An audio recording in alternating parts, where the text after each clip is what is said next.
मृत्युमेव चाप्नोति दुःख निमित्तमपीदं तेन सुलभं भवति च।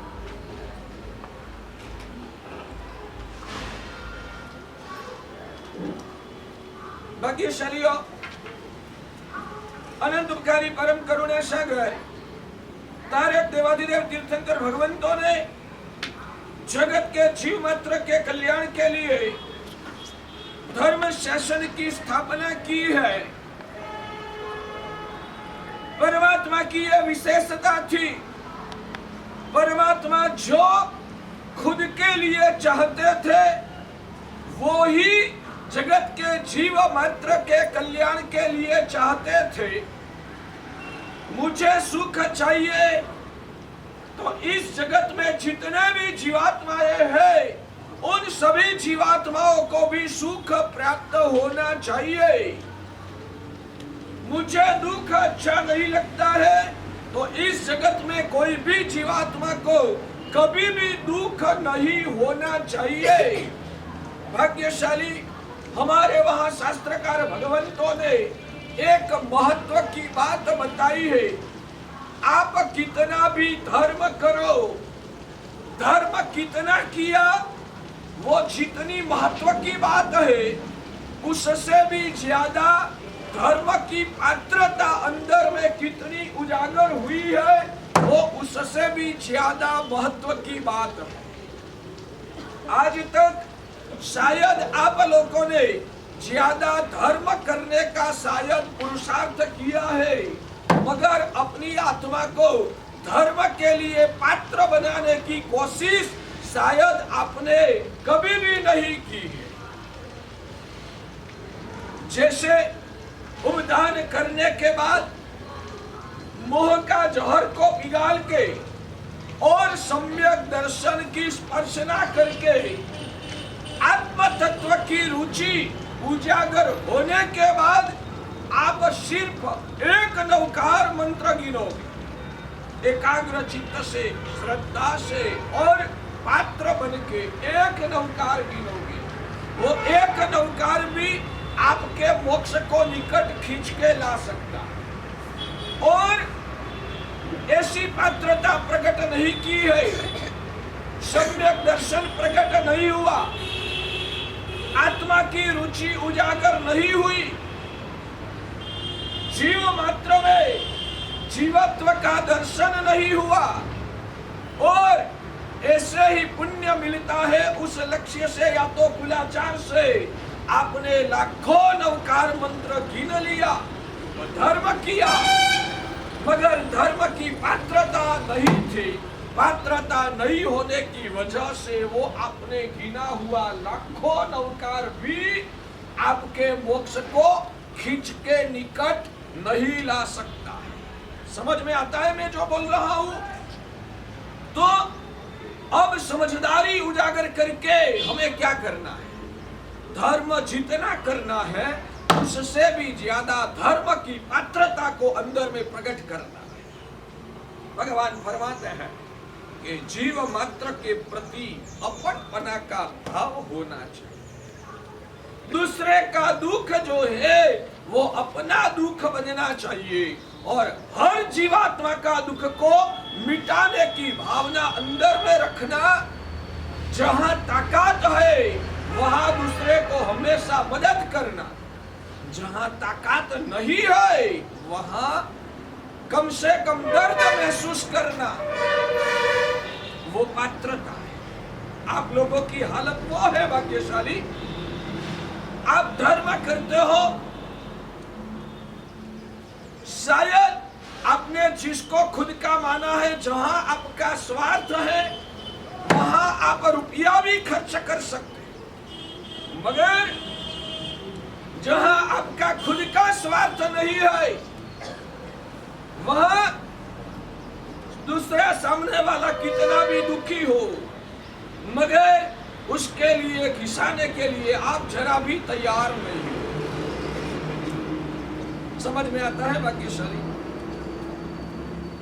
भाग्यशाली धर्म के क्षेत्र में मान लो कि आपको रुपया वापरने का समय आया। किसी ने बोला कि ये कार्य सुकृत अपने संग में करना है। अब कितना जुड़ने के लिए तैयार होंगे? आप कितना जुड़ने के लिए तैयार होंगे? भाग्यशाली बताइए। बोलेगा 1-1 लाख रुपया खर्च कर रहा है सभी को। आपका खुद का घर का प्रसंग नहीं है, श्री संघ का है, शासन का है। शासन का कोई कार्य आ रहा है तो आपको 1-1 लाख रुपया का खर्च करना है। अब ताकत नहीं है ना, ताकत नहीं है ना। जीव क्यों नहीं चलता है? जीव क्यों नहीं चलता है भाग्यशाली? लोभ है, अपनपना का भाव नहीं रखा है। 1 साल के बाद आपके लड़का या लड़की की शादी होने वाली है, कितना खर्च करेंगे? 1 साल के बाद आपके लड़का लड़की की शादी है, कितना खर्च करेंगे? वहां शायद 50 लाख रुपया का, करोड़ रुपया का भी आप खर्च करते हो। मान लो कि ऐसा संघ का कोई कार्य, जैसे मान लो निर्भय की दीक्षा आई, जैसे कि मान लो निर्भय की दीक्षा आई, तो क्या करो आप? अब क्या करो भाग्यशाली? या महोत्सव मनाना है, मान लो। मैं उदाहरण ही देता हूँ, कुछ करना नहीं है आपको, चिंता मत कीजिए। यहाँ दीक्षा करना उसलिए भी आपका भाग्य होना आवश्यक है। जो आपका भाग्य नहीं है ना, तो वो लाभ शायद आपको नहीं मिल सकता, वो दूसरे नंबर की बात है। मैं उदाहरण दे रहा हूँ, मान लो कि निर्भय की दीक्षा रही है, अब महोत्सव तो करना पड़ेगा ना, खर्च बिना महोत्सव होगा? उस महोत्सव में मानो के खर्च करना है, तो आप कितने तैयार? मेरी ये प्रेरणा होने के बाद तैयार होंगे वो अलग बात है, ये मैंने सिखाया, अब तैयार होंगे। तैयार होने का अवसर भी शायद आएगा या नहीं आएगा, मैंने बोला ना आपके नसीब में होगा वो होगा। मैं अभी वो सब पिक्चर खुलने वाला नहीं हूँ, वो सब पिक्चर थोड़े दिन में खुल जाए। खर्च करना है तो उत्साह कितना होता है? भगवान के शासन को हमने अपना नहीं माना, भगवान के शासन को हमने अपना नहीं माना है। खुद का लड़का की शादी है और आज आवाज अजीब ज्यादा है कि हर रोज इतना होता है। अच्छा, अपन इतने में बहुत फर्क लगता है। ठीक है, 2-4 दिन सेटिंग करने में जाएगा, देखेंगे क्या करना है। ठीक है, नहीं, उसमें तकदीर की बात नहीं है, भावना की बात है। तकदीर तो सेकंड नंबर में आएगा, भावना होनी चाहिए, अपनपना का भाव होना चाहिए। और आपकी सोच को थोड़ी सी आप बदल दो ना, तो भी उसमें परिवर्तन आता है। फिर से बोलूं, आपके लड़के की दीक्षा, आपके लड़के की शादी है, कितना खर्च करेंगे? मान लो ना कल्पना से 50 लाख का, यहाँ 1 लाख का खर्च करना है मान लो, तो ऐसा मानना कि लड़के की शादी में मैंने 51 लाख का खर्च किया था, वो आपको जम जाएगा। 50 के बदले में 52 लाख, क्या फर्क पड़ता है?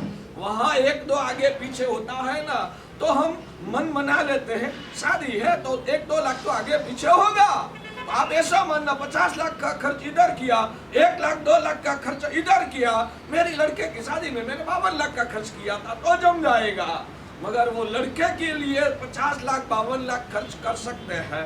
शासन का कोई कार्य है उसमें 1 लाख 2 लाख का खर्च आए, मुझे नहीं और भी करना ही है। तो उन्होंने कितना लिखाया? उन्होंने 21,000 लिखाया, उन्होंने भी 21,000 लिखाया, मेरा भी 21,000 लिख लो। क्यों? तो वहां आप समझो कि अपनपना का भाव नहीं है। जिन शासन में हमको अपनपना का भाव नहीं है, भगवान फरमाते हैं कि धर्म की पात्रता वो है कि जीव मात्र के प्रति और भगवान के शासन के प्रति अपनपना का भाव होना चाहिए। ये मेरे भगवान का शासन है, वो मेरा है। शासन को मजबूत बनाना वो मेरा कर्तव्य है।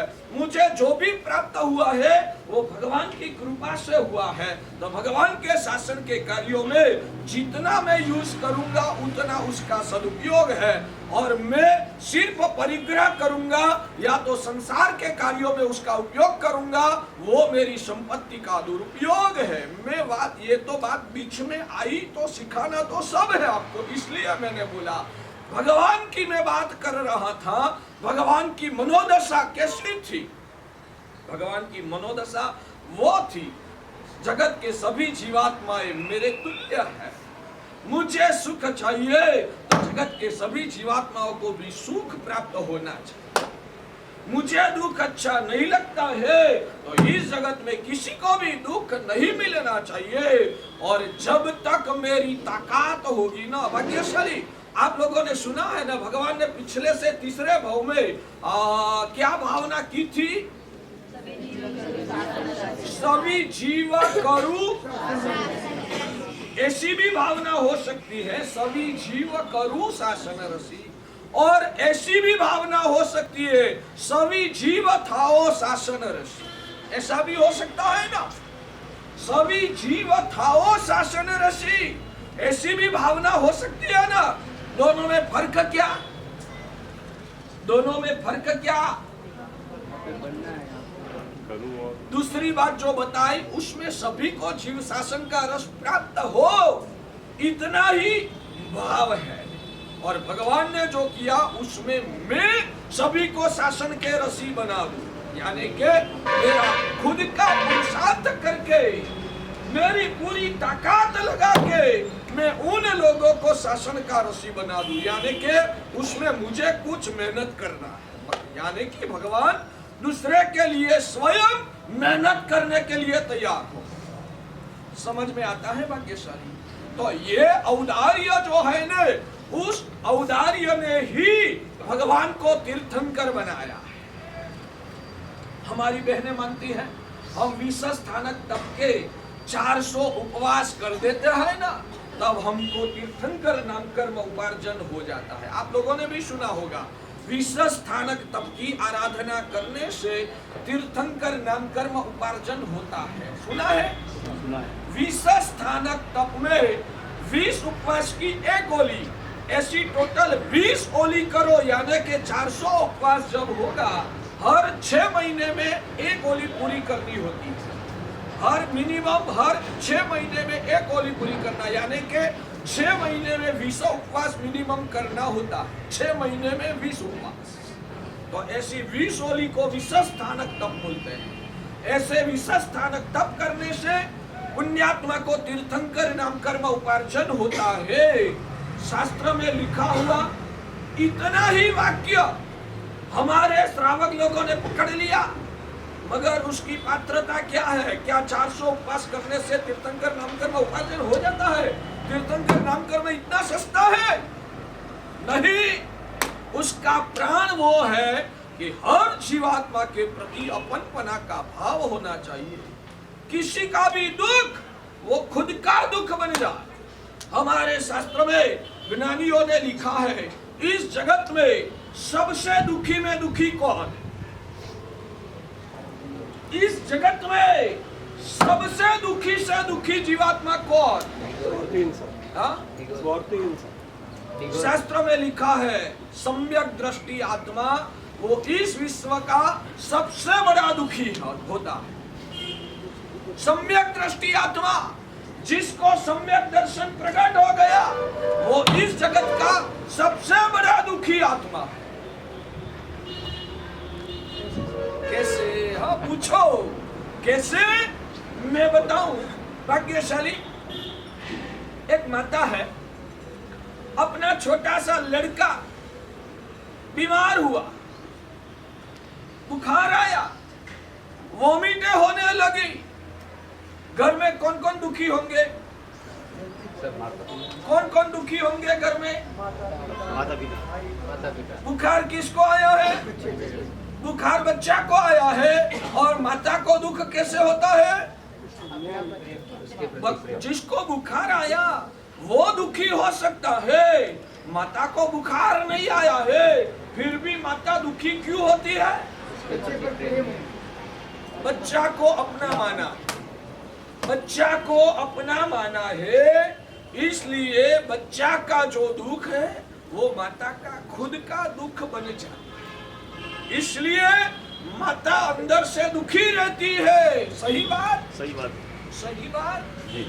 ये उदाहरण इसलिए दिया, ये उदाहरण समझने के बाद सम्यक दृष्टि दुखी क्यों है वो आपकी समझ में आएगा।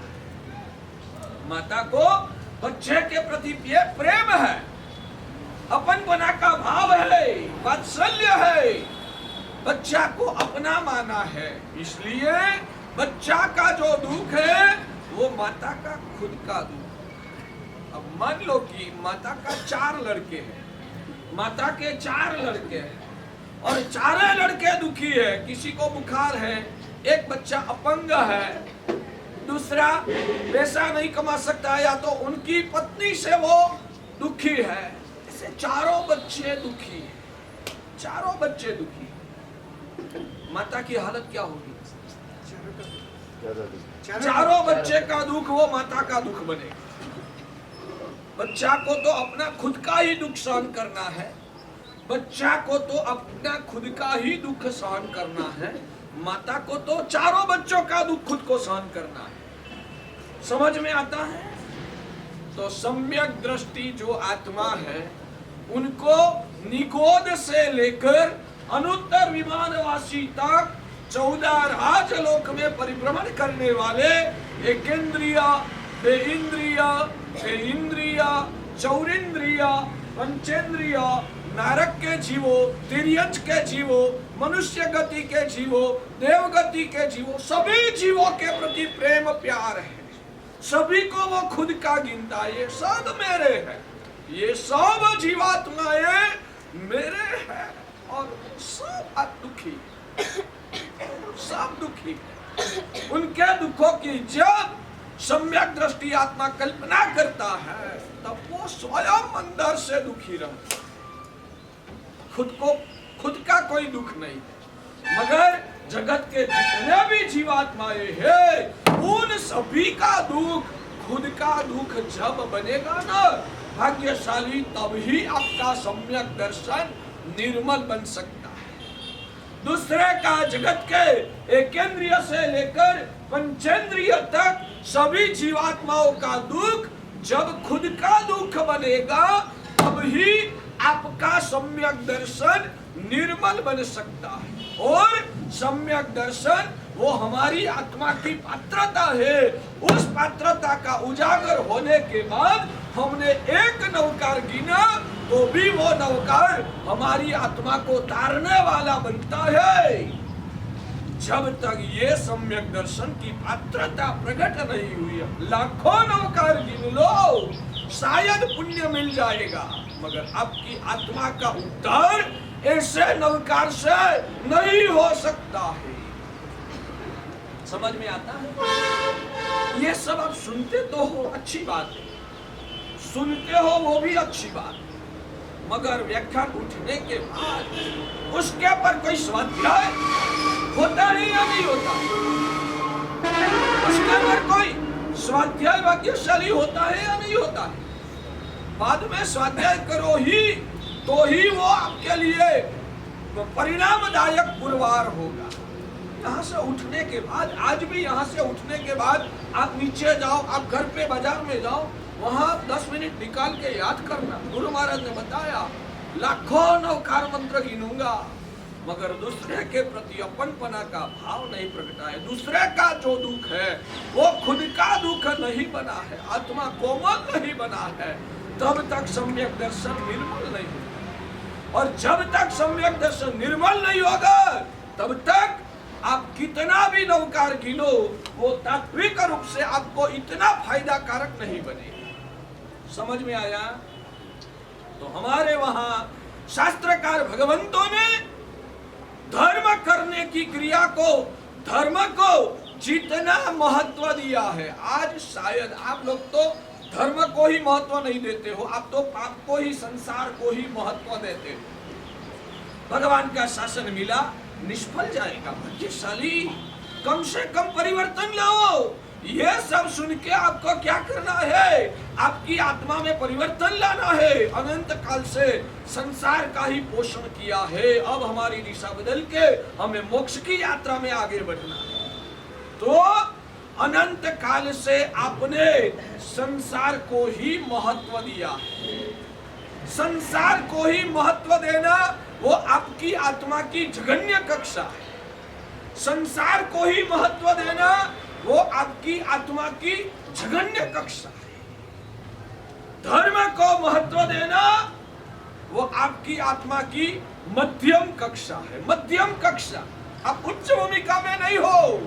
धर्म को महत्व देते हो तो आप उच्च भूमिका तक नहीं पहुंचे हो। संसार को जो महत्व देता है वो जीवात्मा की जघन्य कक्षा है।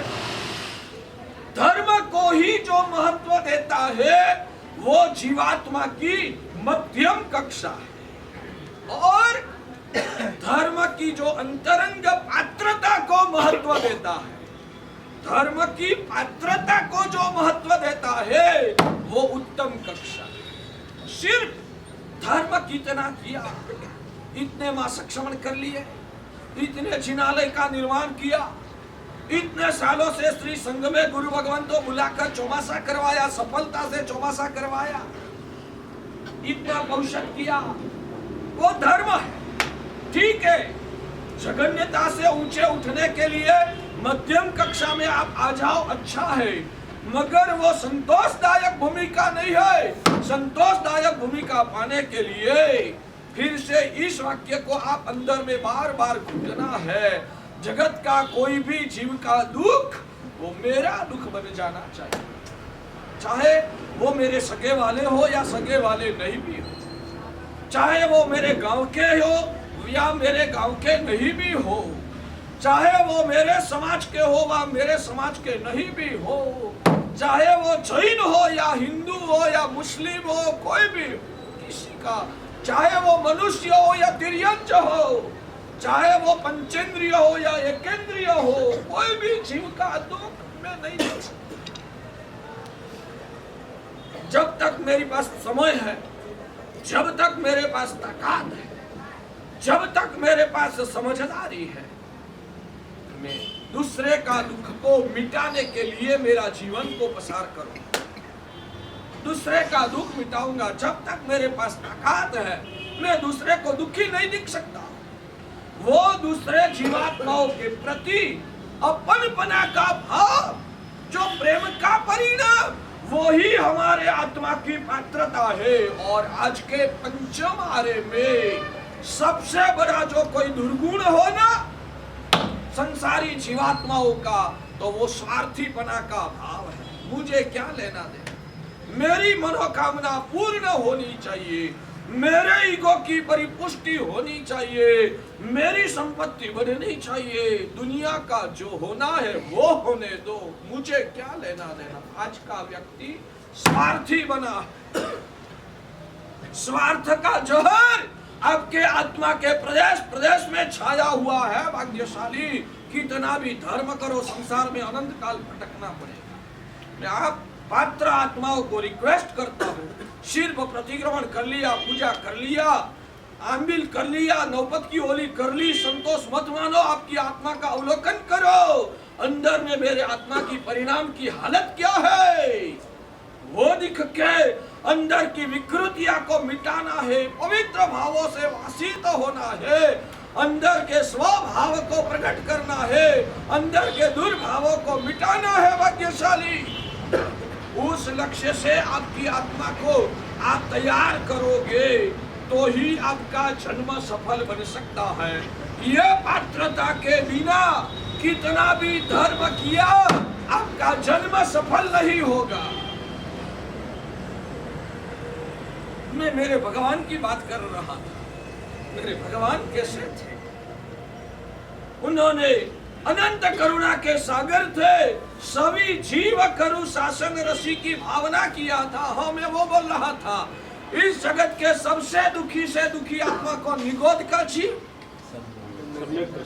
निगोद का भी जो जीव है ना, या तो नरक गति का जो जीव है ना, उसको तो सिर्फ खुद का ही दुख सहन करना। जहाँ सम्यक दृष्टि आत्मा को तो जगत के सभी जीव अपने लगते हैं। सम्यक दृष्टि आत्मा वो ही है। आप सम्यक दृष्टि हो या नहीं हो, इसलिए मैं ये थर्मामीटर आपको देता हूँ। आप सम्यक दृष्टि हो या नहीं हो, इसलिए मैं आपको ये थर्मामीटर देता हूँ। मेरे भगवान ने दिया है ये थर्मामीटर। भगवान ने बताया तो खुद की जात को माप लेना। जगत के सभी जीवात्माओं अपना लगते हैं, अपने लगते हैं। चाहे यहाँ काम करने वाला मजदूर भी हो, मगर उसमें भी अपन बना का हो। चाहे मुस्लिम हो, वो भी अपना ही है। वास्तव में तो वो जीवात्मा है ना। मैंने 2 दिन पहले भी शायद बोला था कि वर्तमान उनकी अवस्था क्या है, उसको महत्व न देते, अंदर में रहा हुआ जो जीव है वो सिद्ध भगवान जैसा पवित्र है। आज उनको कर्म का कीचड़ लगा है, कर्म का कादव लगा है। वो कर्म का कादव कल कभी भी उसका निकल जाएगा, तब वो भी सिद्ध भगवान बन जाएगा। इसलिए वो भी सिद्ध जैसा पवित्र स्वरूपी आत्मा है। आज कैसा भी हो, वो शब्द व्यसन से भरा हुआ भी हो, वो उनकी सिर्फ वर्तमान अवस्था है। मैं वर्तमान अवस्था को, बाह्य दृष्टि से उनकी वर्तमान अवस्था को मैं महत्व नहीं देता हूँ। मैं मेरी अंतर दृष्टि से उनके अंदर में छुपा हुआ सिद्ध जैसा पवित्र आत्मा का दर्शन करता हूँ। इसलिए उसके प्रति भी मेरे हृदय में प्रेम उभरता है। वो आत्मा की पात्रता, सम्यक दृष्टि आत्मा, उनको निगोद का जीव भी खुद का लगता है, नरक का जीव भी अपना ही, मेरे ही भाई है। तो उन एक भी जीव का दुख वो नहीं दिख सकता है।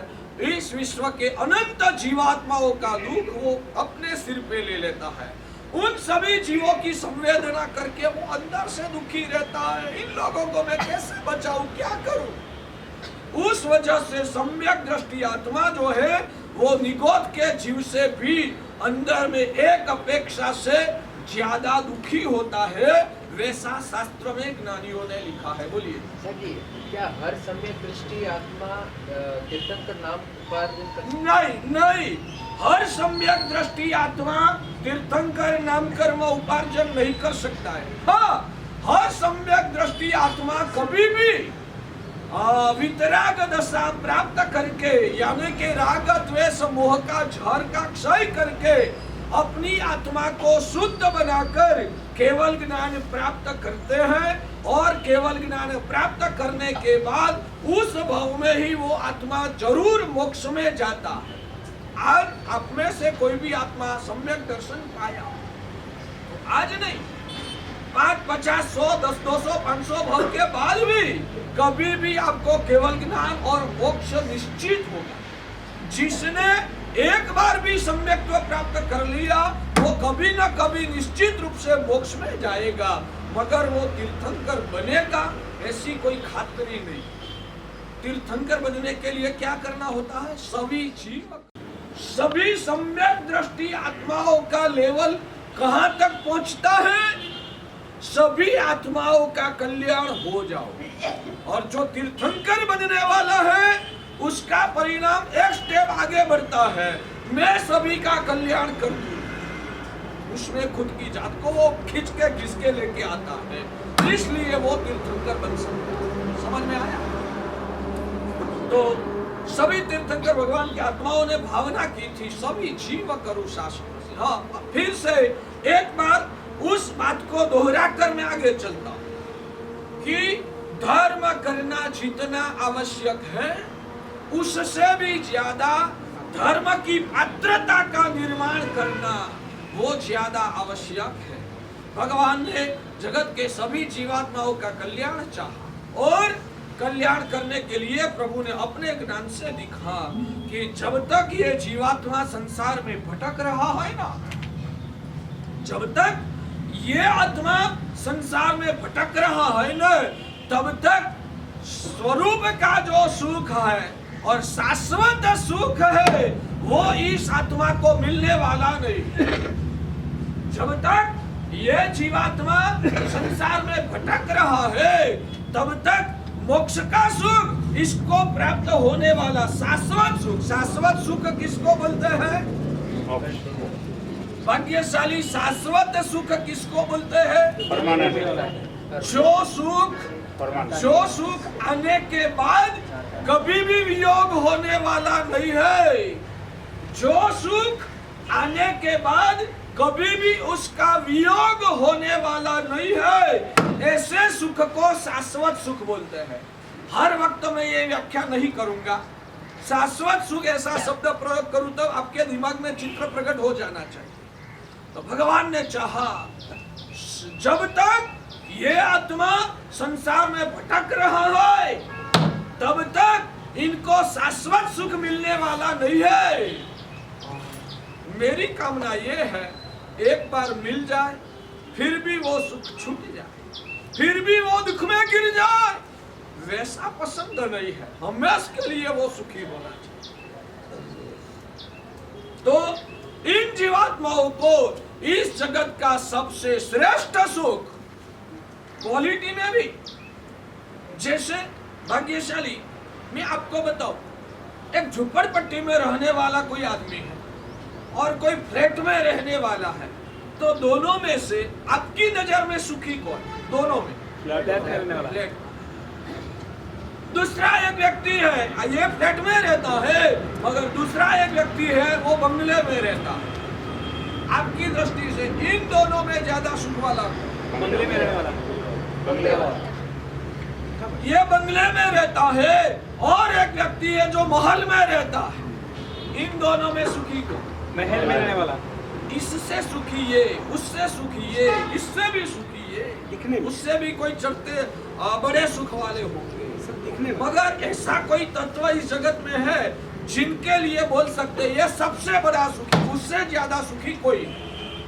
ऐसा कोई है? हा? क्या बात है? भगवान जी बोलते आप बढ़िया बढ़िया बढ़िया, धन्यवाद, आपको सम्यक दर्शन प्रकट हो गया। जो हृदय से बोलते हो, तो हृदय से बोलते हो कि मैं आपसे भी ज्यादा सुखी, आप अंतर से नाभि से मानते हो, तो शायद आपको सम्यक्त्व है। मगर सिर्फ मुझे भी मक्खन लगा होगा तो कैसे नहीं है? भाग्यशाली सर्वश्रेष्ठ इस विश्व में तीर्थंकर से भी ज्यादा ऊंचाई वाले सिद्ध, तीर्थंकर से भी ऊंचाई पे है वो सिद्ध भगवान जो है मोक्ष में गए। मोक्ष में गए जीवात्मा को सिद्ध भगवान बोलते हैं। आप भी मोक्ष में पहुंच गए तो आप भी सिद्ध भगवान बने। तो मोक्ष में जो गए हैं वो सिद्ध भगवान, वो इस विश्व में तीर्थंकर से भी ज्यादा सुखी अपेक्षा से। समझ में आया? और उनका जो सुख है वो सर्वश्रेष्ठ सुख है। उससे ऊंची क्वालिटी वाला कोई सुख इस विश्व में हो ही नहीं सकता है। तो वो सर्वश्रेष्ठ है और शाश्वत है, यानी कि आने के बाद कभी जाने वाला है। तो भगवान ने सोचा इन सभी जगत के सभी जीवात्माओं को मुझे ऐसे सुख के स्वामी बनाना। भगवान अरिहंत प्रभु ने सोचा जगत के सभी जीवात्माओं को ऐसे सुख के स्वामी बना देना। उनको क्या लेना देना था? भाग्यशाली करुणा।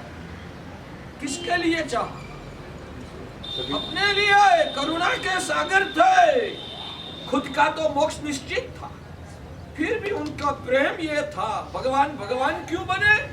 दूसरे का कल्याण चाहा, दूसरे के लिए खुद ने कष्ट उठाया, दूसरे के लिए उन्होंने खुद की जात को घिस दी, इसलिए वो तीर्थंकर बने हैं। आप लोग भी, मैं बोलूं आप में से तीर्थंकर किसको बनना है? सब अंगुली खड़ी कर देंगे। तैयार? सब तैयार? तीर्थंकर सभी को बनना है। जो तीर्थंकर बनना है तो आज से शुरुआत कर दो। आपको जो संपत्ति मिली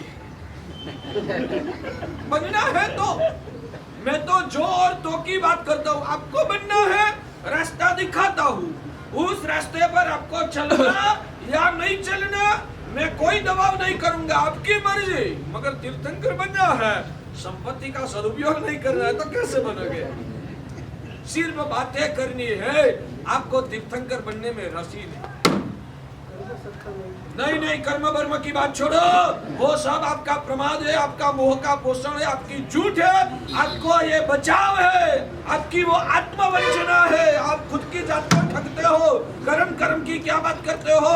जो आपका कर्म होता तो ये सुनना भी नहीं मिलता। आप पुरुषार्थ छोड़ना है, कौन मना करते? बताओ, आपके पास कितनी संपत्ति मुझे बता दो, आप नहीं खरीद सकते हो ना? मैं खर्चा दूंगा। कर्म बरम की बात तो आत्म ठगाई है, और आत्म ठगाई जैसा इस जगत में दूसरा कोई पाप नहीं है। आत्म ठगाई जैसा इस दुनिया में कीड़ी को मारने का पाप से भी ज्यादा, कीड़ी को मारने से भी ज्यादा, शराब पीने से भी ज्यादा, मांसाहार करने से भी ज्यादा सबसे बड़ा पाप है आत्मवंचना, खुद की ठगाई करना। दूसरे के साथ ठगाई करो, वो जितना बड़ा पाप है उससे भी ज्यादा खुद की जात के साथ जो ठगाई करता हो ना, वो सबसे बड़ा पाप है। अब मूढ़ हो, मूर्ख हो, संसार के कुएं में फंसे हो, मोह माया में चकचूर बनके एक पशु की तरह से आप आपकी जिंदगी को बर्बाद कर रहे हो। आपको क्या पता है मुझे क्या जिन शासन मिला है, अध्यात्म का मार्ग मिला है, मोक्ष का रास्ता खोलने का अवसर मिला है, फिर भी आप बेभान होके और दूसरे पशुओं की जैसे संसार में खूब कर जिंदगी को बर्बाद करके भाव में भटकने की तैयारी करते हो। भाग्यशाली आप जैसे मूर्ख शायद मेरी नजर में कोई नहीं है। और मैं आपको गलत लगे तो मेरा प्रकार कर सकते हो, प्रतिकार कर सकते हो। मैं पूरी सोच और समझदारी के साथ सजाग दशा में बोल रहा हूं। भाग्यशाली क्या बात चल रही थी? तीर्थंकर बनना है, आपको जो संपत्ति मिली, जो सोच मिली, जो ताकत मिली है, उन सभी को दूसरे की सेवा में उपयोग करो। खुद का महत्व बढ़ाना नहीं है, उसमें क्या मिलेगा? जो मिला है दूसरे को सहाय करो, दूसरे को आगे बढ़ाओ, दूसरे का सम्मान करो, दूसरे को शाता दो, दूसरे के लिए जिंदगी जियो, दूसरे के लिए जिंदगी जियो। आपको पता है हमारे वहां शास्त्रकार ने बताया है, मान लो आज मुझे बुखार आया, आज मुझे बुखार आया, तो मेरे भगवान बोलते हैं पूरा दिन तू सोता रहे, मगर व्याख्यान के समय तो तुझे पाठ पे आना ही पड़ेगा। थोड़ी भी ताकत है तो ताकत का संचय करके पाठ ऊपर तुझे आना पड़ेगा। क्यों? तू स्वाध्याय नहीं करेगा तो तुझे अकेले को नुकसान, मगर तू व्याख्यान नहीं करेगा तो यहाँ आने वाले 200 लोग में से जो 2-4 लोगों को सम्यक्त्व प्राप्ति की संभावना है वो रुक जाएगी, वो पाप तुझे लगेगा। बुखार है तो भी तुझे ताकत नहीं है, आज शरीर में मजा नहीं है, फिर भी व्याख्यान के पाठ पे आके जब तक तेरी ताकत है तब तक प्रवचन तो करना ही है, क्योंकि दूसरे पर उपकार करना वो जिन शासन का सार है। भाग्यशाली ये उपकार की प्रक्रिया है। मैं जो बोल रहा हूँ किस लिए बोलता हूँ, समझ में आया? तो मेरे भगवान ने चाहा जगत के केंद्रीय से लेकर पंचेंद्रिय तक सभी जीवात्मा जो मेरी ताकत हो, भगवान की कृपा से ताकत मिल जाए, इन सभी को बचा लेना, इन सभी को मोक्ष में पहुंचाना है। मैं आपको एक बात बताऊं भाग्यशाली, छोटा बच्चा होता है ना 3 साल का, ये अभी दोनों ऋतु मिक्स है। अभी शियाला चल रहा है, उनाला चल रहा है, या चौमासा चल रहा है, कुछ पता ही नहीं चलता। अभी सुबह में करीबन 3-4 बजे बारिश था, अभी मैंने 8 बजे बाहर में गया तो धूप आ रहा था। तीनों साल ऐसी सीजन में 3 साल का बच्चा को जुकाम हो गया और जुकाम के साथ खांसी आ रही, होता है ना? अच्छा, उस वक्त मम्मी क्या सोचेगी? उस वक्त मम्मी क्या सोचेगी? बोलो ना, वो आप समझते हो मम्मी क्या सोचेगी। खांसी है तो बच्चा का जुकाम और खांसी को मिटाना, बच्चा को आज 11 बजे के बाद डॉक्टर के पास लेके जाना है, उनको दवाइयाँ दिलाना है, बच्चा की खांसी को मिटाना है। मम्मी सोचेगी या नहीं सोचेगी? अच्छा, मेरा यह प्रश्न है, बच्चा क्या सोचेगा उस वक्त? बच्चा क्या सोचेगा? भाग्यशाली जवाब दो तो बच्चा क्या सोचेगा? समझदार है, हाँ? समझदार नहीं। बच्चा तो बस मुझे पहली गोटी खेलना है, हाँ? मुझे तो सिर्फ मोबाइल में पहली गेम रमना है। बच्चा तो खुद का खेलने में ही मस्त है। मुझे तबीयत अच्छी बनाने के लिए क्या करूंगा वो उनकी सोच में भी नहीं होता है। इसलिए तो उनको बच्चा को नादान कहते हैं, इसलिए तो बच्चा को नादान कहते हैं और मम्मी को समझदार कहते हैं। सही बात ना? सही बात। तो मैं बोल रहा हूं, मैं पूछ रहा हूं आपसे कि बच्चा की जो हालत है कि खुद को जुकाम है, खांसी है, फिर भी मुझे इसमें से छुटकारा पाना चाहिए, ये मिटानी चाहिए, वैसी सोच भी उनके पास नहीं है। खांसी मम्मी को नहीं हुई है, फिर भी बच्चे की खांसी मिटाने की सोच मम्मी के पास है। तो दोनों में समझदार कौन? दोनों में समझदार कौन? मम्मी समझदार है और बच्चा मेरे भगवान मेरी मम्मी जैसे, मेरे भगवान मेरी मम्मी जैसे है। उनको पता है कि मेरे ये सब जो बच्चे हैं ना, उनको अहंकार का जुकाम हुआ है। मेरे ये जो बच्चे हैं ना, उनको राग द्वेष की खांसी हो गई है। मेरे ये जो बच्चे हैं उनको स्वार्थ का बुखार आया है। मेरा बच्चा अभी बीमार है और उनका एक बच्चा बीमार नहीं है, दो 3 4 5 नहीं, उनके लाखों बच्चे आज बीमार है और माँ एक ही है। एक ही माँ सोच रही है मेरे लाखों बच्चों को बीमारी में से छुटकारा दिलाना। वो समझदार है और हम सब भाग्यशाली। ये सब आप सुनते तो हो, मगर यहाँ से उठने के जाने के बाद कभी आंख बंद करके कोई संवेदना होती है या नहीं होती? मेरे भगवान मेरे माँ जैसे, मुझे क्या बीमारी है वो मुझे पता नहीं है, बच्चा को पता नहीं है। मुझे जुकाम है, खांसी है, बुखार है, बच्चा को पता नहीं है, वो नादान है। माँ को पता है कि बच्चा कितना बीमार है, मैं कितना बीमार हूँ मुझे पता नहीं है, उसकी गंभीरता का मुझे कोई ख्याल नहीं है। मेरी माँ को पता है कि मेरा बच्चा कितना बीमार है और मुझे बचाने के लिए कभी बच्चा की बीमारी की वजह से रात के समय माँ भी उजागरा करती है या नहीं करती है? बच्चा की बीमारी की वजह से माँ रात के समय उजागरा करती है। उनको बुखार आया तो पानी के पोते सिर पे लगाती है, पाम घिसती है, उनका पैर दुखता है तो पैर दबाती है, दबाते दबाते बच्चा सो जाता है, माँ उनकी सेवा कर करके अपनी रात निकाल देती है। होता है मेरी ये माँ ने भी ऐसा ही। आपने कितनी बार सुना कि मेरे भगवान महावीर प्रभु ने 12.5 साल तक घोर कष्ट सहन किया। किसके लिए? वो आपने कभी नहीं सोचा। सिर्फ भगवान ने 12.5 साल तक उपवास कर लिया, जो भी दैवी उपसर्ग आया, जो भी आया सब सहन कर लिया, उतना ही आप सुनते हो। मगर किसके लिए ये सब सहन किया कभी सोचा? मेरी माँ है, उनको पता है इन सभी को बचाने के लिए मेरे पास केवल ज्ञान होना जरूरी है। जब तक केवल ज्ञान नहीं होगा तब तक इन लोगों को बचाने का मार्ग मैं नहीं बता सकता। तो आप लोगों को, यानी कि मैं भी उसमें आ गया, हम लोगों को बचाने के लिए उन्होंने 12.5 साल तक घोर कष्ट किया है। मेरी माँ, मेरे लिए उन्होंने इतना सहन किया है। मेरी माँ, मेरे लिए उन्होंने इतना कष्ट सहन किया और मुझे बचाने का पूरा मार्ग उनको पता था। 72 साल की उम्र में मैं मर जाने वाला हूं, उनको पता था 72 साल की उम्र में मैं मर जाने वाला हूं, मैं यहां से चला जाऊंगा, बाद में आने वाले मेरे बच्चों की हालत क्या होगी?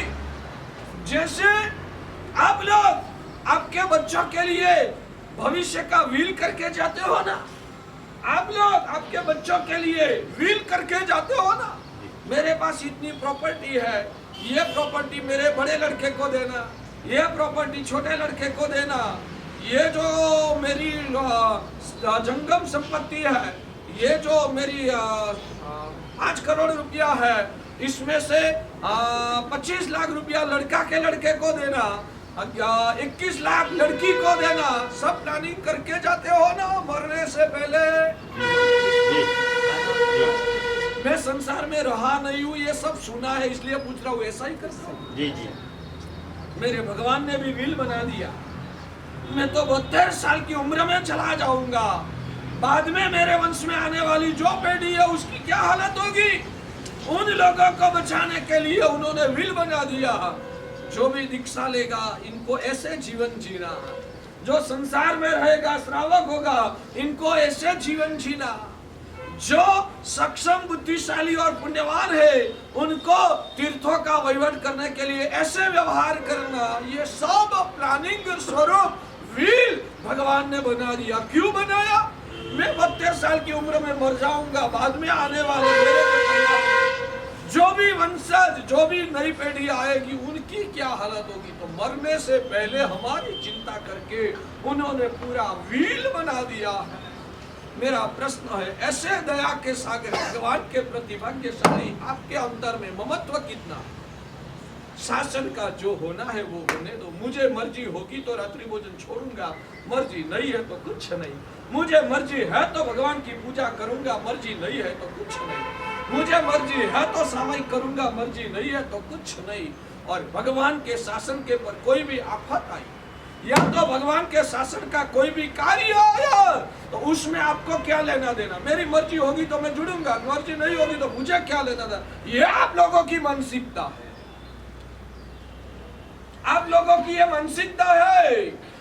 यहाँ कुछ सुकृत हो रहा है, वहीवटदार ने बोला कि आप जुड़ो, मेरी मर्जी होगा तो मैं योगदान दूंगा, इसमें मेरी मर्जी नहीं है मैं नहीं दूंगा। आपको शासन के प्रति कोई ममत्व, शासन के प्रति कोई वफादारी है या नहीं है? इतने निष्ठुर हो, जिस भगवान ने आपके लिए पोते खुद का जीवन का सुख का भी भोग दे दिया, उस भगवान का कोई कार्य आया, मर्जी है तो जुड़ना, मर्जी नहीं है तो नहीं जुड़ना। भगवान के प्रति कोई प्रेम, ममत्व, जिम्मेदारी, वफादारी का कोई परिणाम नहीं भाग्यशाली।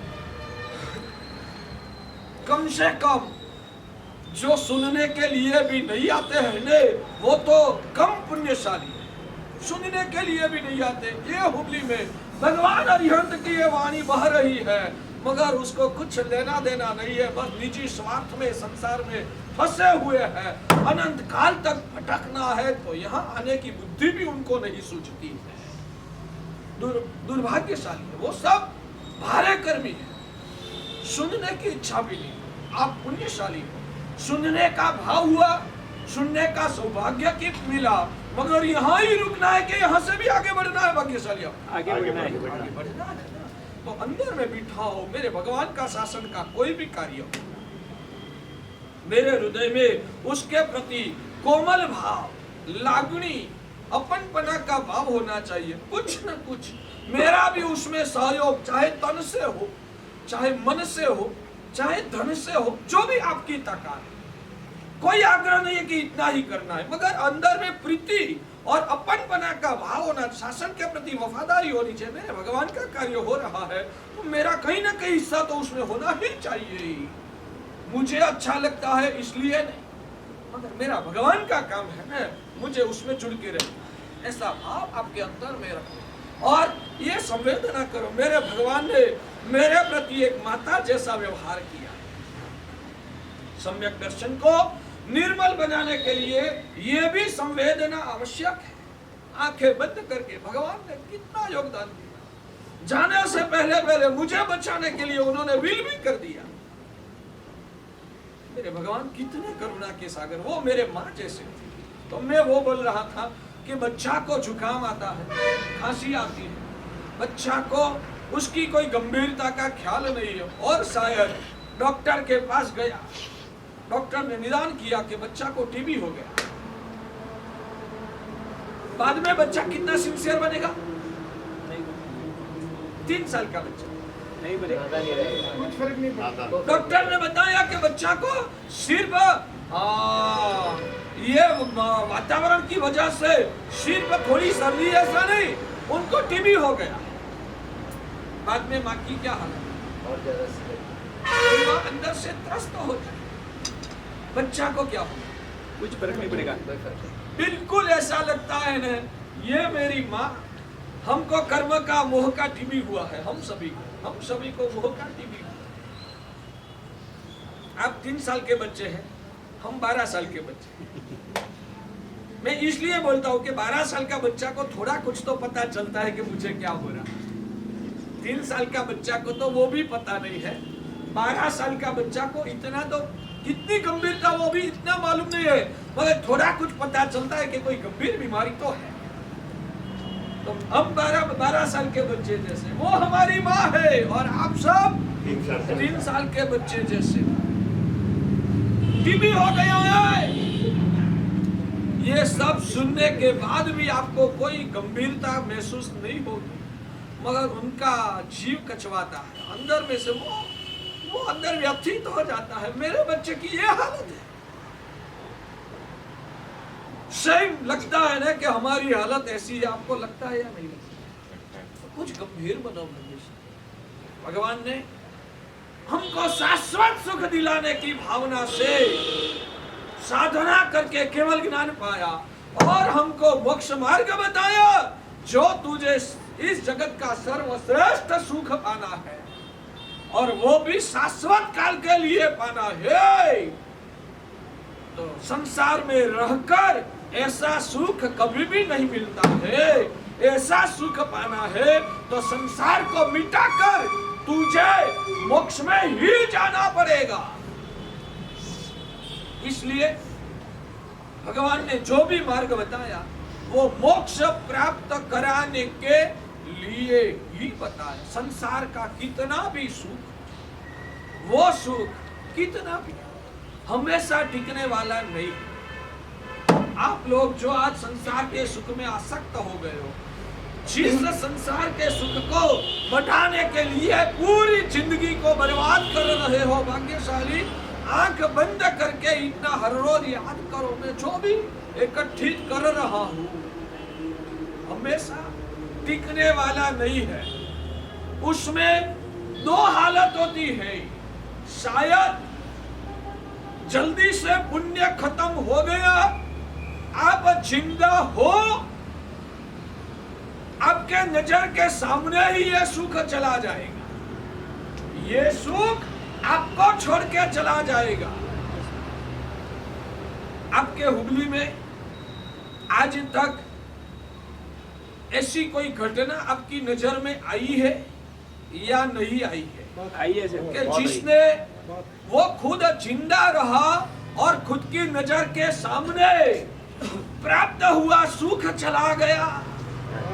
आपकी नजर के सामने कभी ऐसा कोई घटना नजर में आया है या नहीं आया है? आया है सर, बहुत बात है। जिसको जिसको नजर में आया हो वो अंगुली खड़ी करे। ऐसे भी लोग हैं कि जिनको नजर में नहीं आया, ठीक, तो वो दिख के भी आपको कुछ, मैं आपको बोलता हूं, आप आगे जा रहे हो, आप रास्ते में से जा रहे हो और आगे आपने दिखा फायरिंग हो रहा और 2-4 व्यक्ति का वहां ही खून हो गया, हत्या हो। आप पीछे जा रहे थे, वो आगे जा रहा था, जो आगे जा रहा था ना उनकी हत्या हो गई। 2-4 व्यक्ति आपके नजर के सामने फायरिंग हो गए। अब क्या करोगे? वापिस क्या बात, अटक जाओगे, वापिस घर पे लौट जाओगे या आगे चलोगे? एक बार तो रुक जाते हो ना, सोचते हो क्या करना, या तो घर पे वापिस जाऊंगा या तो जाना जरूरी है तो दूसरे रास्ते से जाऊंगा, मगर अभी इस रास्ते आगे चलना अच्छा नहीं है, सोचते हो ना। तो आपके सामने ऐसे 5, 15, 25 लोगों की घटना हो गई, जिंदा होते होते ही उनका सुख चला गया। वो दिख के आपको कोई सोच अंदर में प्रकट नहीं होती है। अब मुझे संभाल के चलना है, इसके पर विश्वास रखना जैसा नहीं है, इसकी आसक्ति में मेरी आत्मा की बर्बादी करना नहीं है, कोई विचार भी नहीं आता है आप लोगों को। आपके सामने बना हुआ है इसलिए पूछ रहा हूं।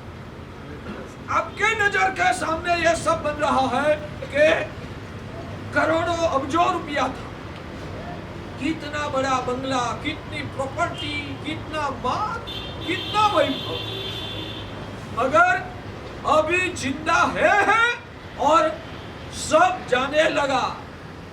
श्रीमंताई चल गई, प्रॉपर्टी भी बेच देनी पड़ी, नहीं दिखते हो? ऐसा लगता है, हाँ? ऐसा लगता है कि बोलते हम तो कि वो बेवकूफ था, उसे संभाल नहीं सका। मैं तो बहुत होशियार हूँ, मैं तो हमेशा साथ में लेके जाऊंगा। मैं इतना ही बोलूंगा, वो भी ऐसा ही सोचता था। मैं इतना ही बोलूंगा, वो भी ऐसा ही सोचता था, मगर ये हालत हो गई है। नहीं लगता है? वास्तव में बोलूं ना, इतने मूड बन गए हो, सोच भी नहीं चलती, दिमाग आपका बंद हो गया। सोचो, हाँ?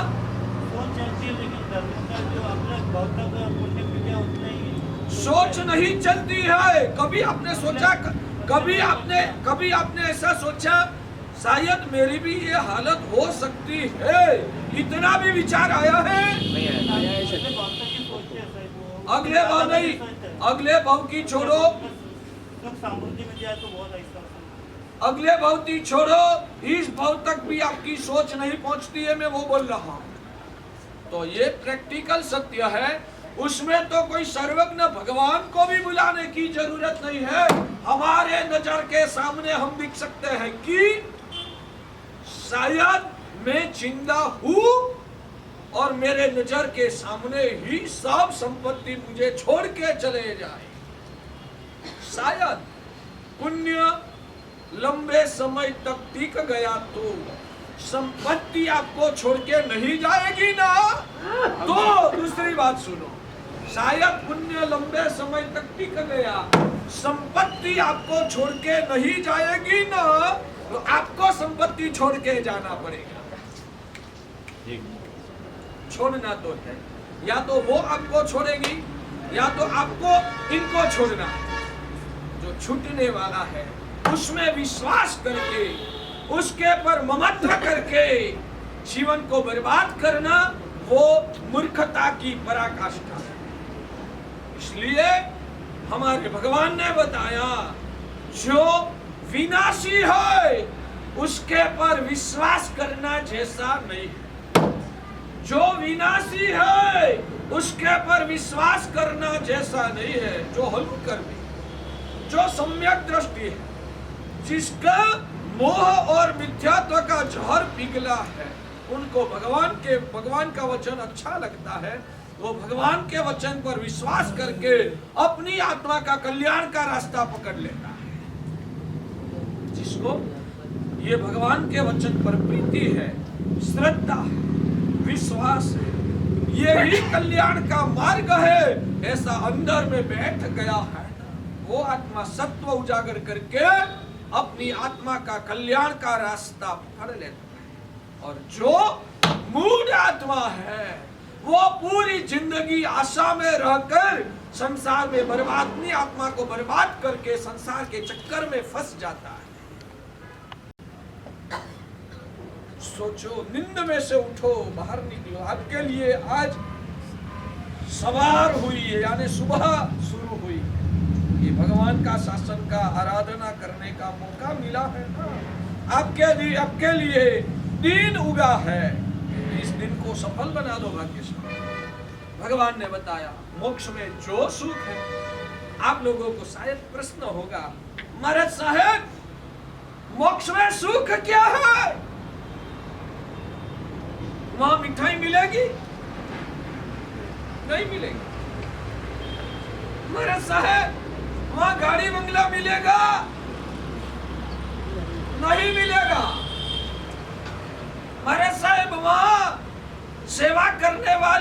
प्रेम देने वाली पत्नी मिलेगी? नहीं मिलेगी। महाराज साहब वहां पैसा मिलेगा? नहीं मिलेगा। महाराज साहब वहां कोई हार तोरा करके तिलक करके हमारी प्रशंसा करेगा? नहीं करेगा। मैं बोलता हूं नहीं करेगा। आप ये जो चाहते हो, हमारे शास्त्र में एक दृष्टांत आता है। एक व्यक्ति को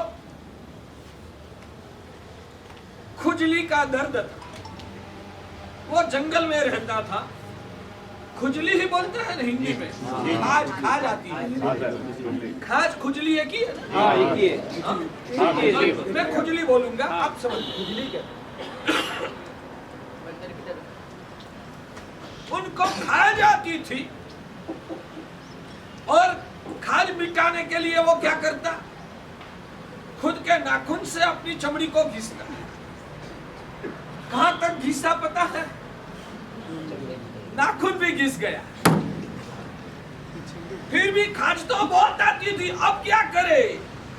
वो जंगल में रहता था ना, तो आसपास में जो घास उगता था, घास, सूखा घास की जो सली, वो सली लेके वो घिसता। तो एक वक्त कोई नगरवासी व्यक्ति वहां से पसार हुआ। उनको बहुत तृषा लगी थी। ये जो आदमी खाद वाला था ना, वो सामने मिला। ये नगरवासी ने इनको पूछा, मुझे बहुत तृषा लगी है, पानी कहाँ मिलेगा?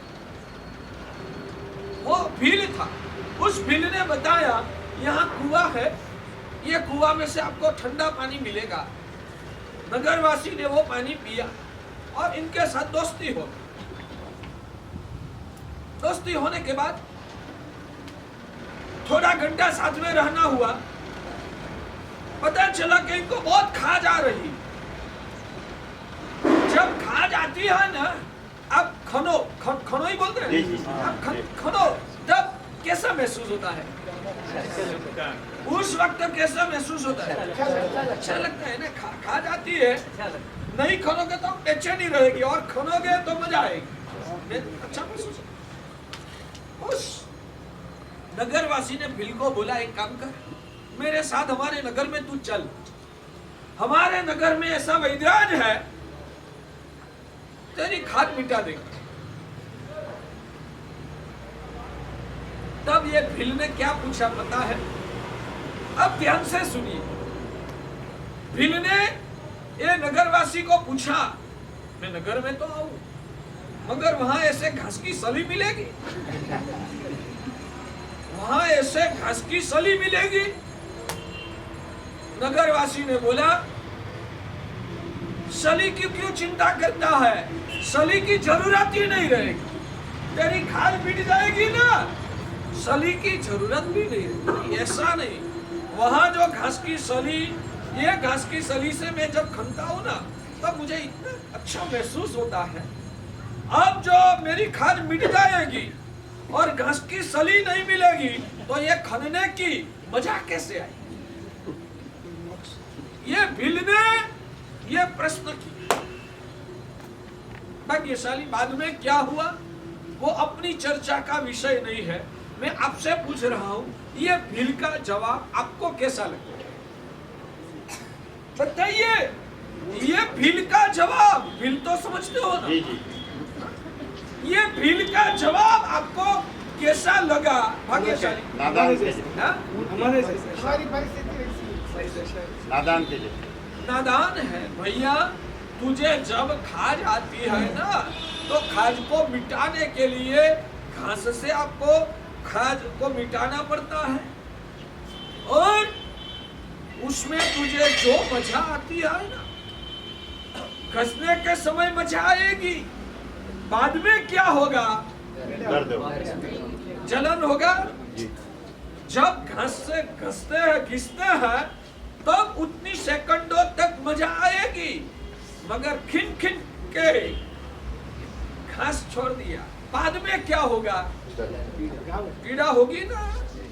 आपका संसार का सुख की ये हालत है, जब तक भोगवते हो ना तब तक घास की सली की जैसे आपको मजा आती है।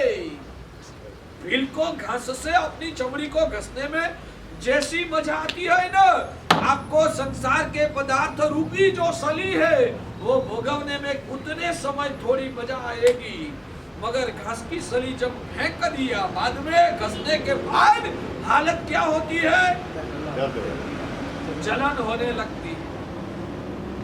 वैसे ही संसार के सब सुख छूट जाने के बाद आपकी पीड़ा बढ़ जाती है, आप अंदर से बेचैन हो जाते हो, बाद में आपको अंदर में अर्थ ध्यान होता है और पुण्य खत्म हो गया, ये सब छूट गया, नहीं मिलेगा, बाद में आप संसार में दुखी हो जाओगे। खाज आ रही है, खनना भी पड़ता है, मगर खनने का सुख को सुख मानना वो भ्रमणा है, वो नादानियत है, वो आगे का भविष्य को बिगाड़ने वाला। वैसे ही संसार के जितने सुख है वो घास की सली जैसा अभी भोगवने में मजा आएगा, मगर ये छूट जाने के बाद आपकी हालत खराब हो जाएगी। दिल ने कहा वहां जाने के बाद सली मिलेगी या नहीं मिलेगी?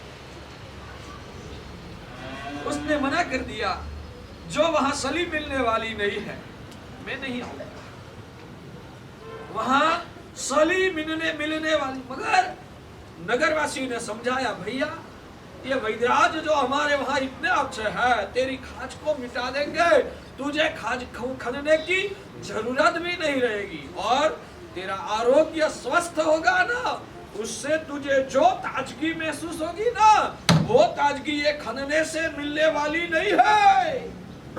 नगरवासियों ने ऐसा समझाया। मेरा आपसे प्रश्न है, इस घटना को आप किस रूप से दिखते हो, उस रूप से हम आपको दिखते हैं।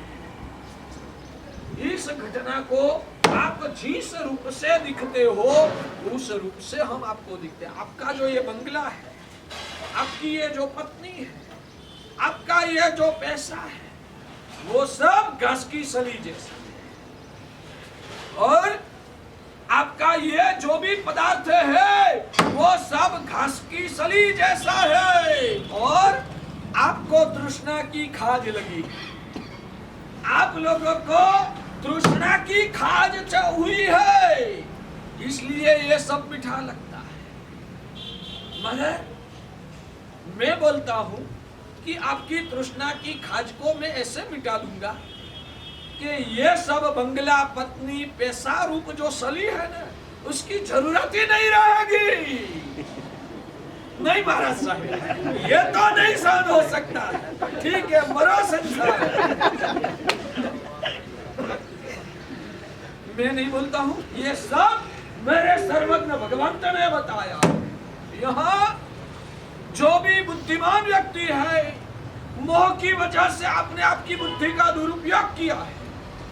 मैं रिक्वेस्ट करता हूँ, आप पुण्यशाली हो, बहुत भगवान से नजीक आ चुके हो, थोड़ा मोह का जहर पिघाल के स्वस्थ बुद्धि से इस सत्य को समझने की कोशिश करो और भगवान के पर विश्वास है।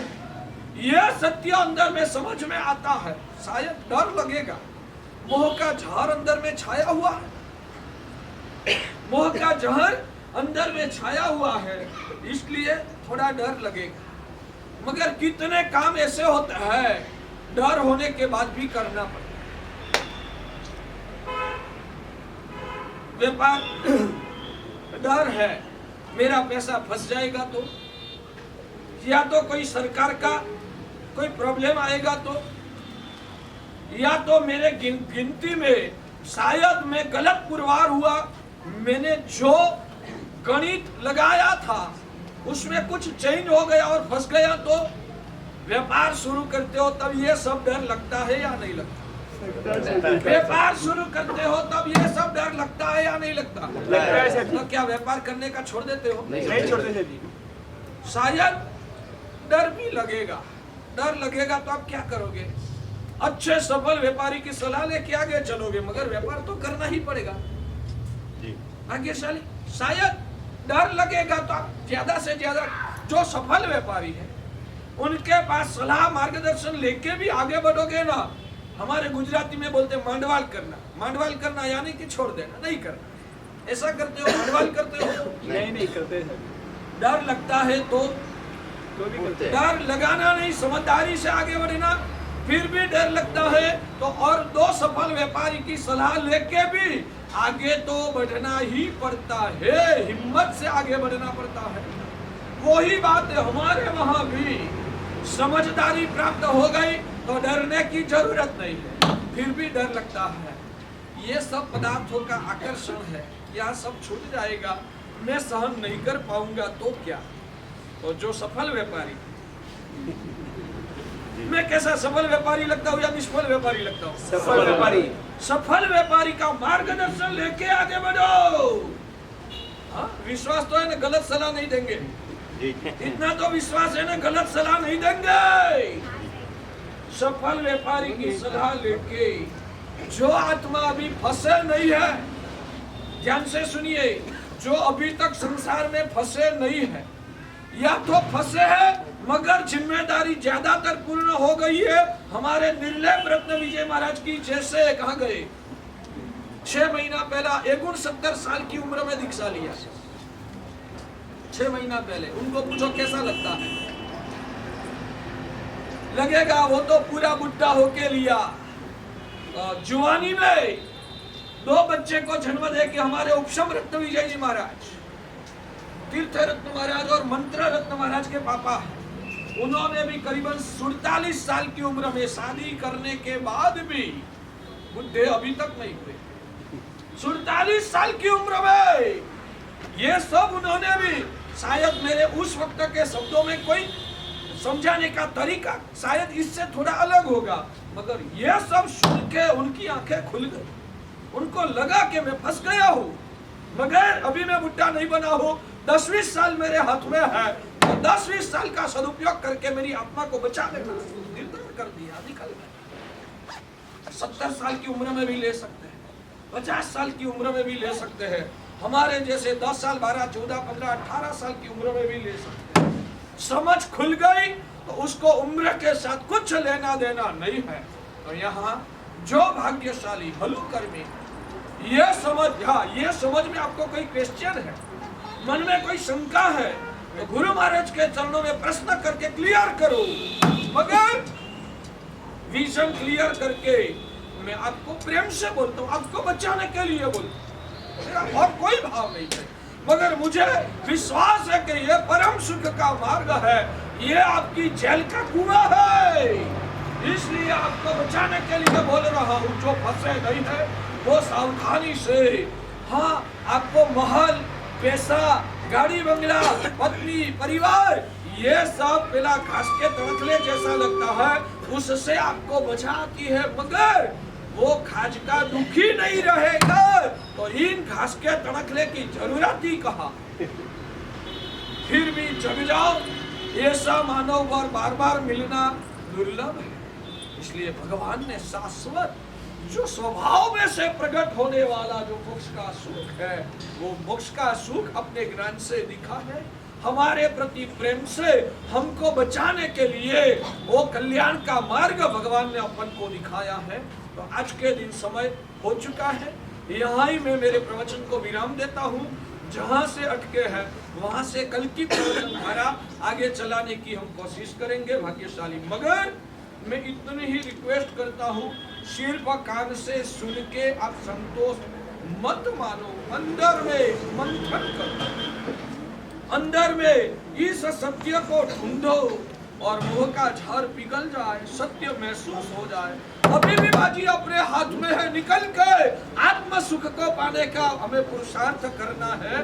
आपकी आत्मा को तैयार करके ये जो उद्धान का मौका मिला है उसमें आध्यात्मिक परिवर्तन करके अनंत जो स्वाभाविक सुख है उस सुख को पाने में आप सब पुण्यात्माएं सफल बनो। वो ही मेरी अंदर से मंगल कामना।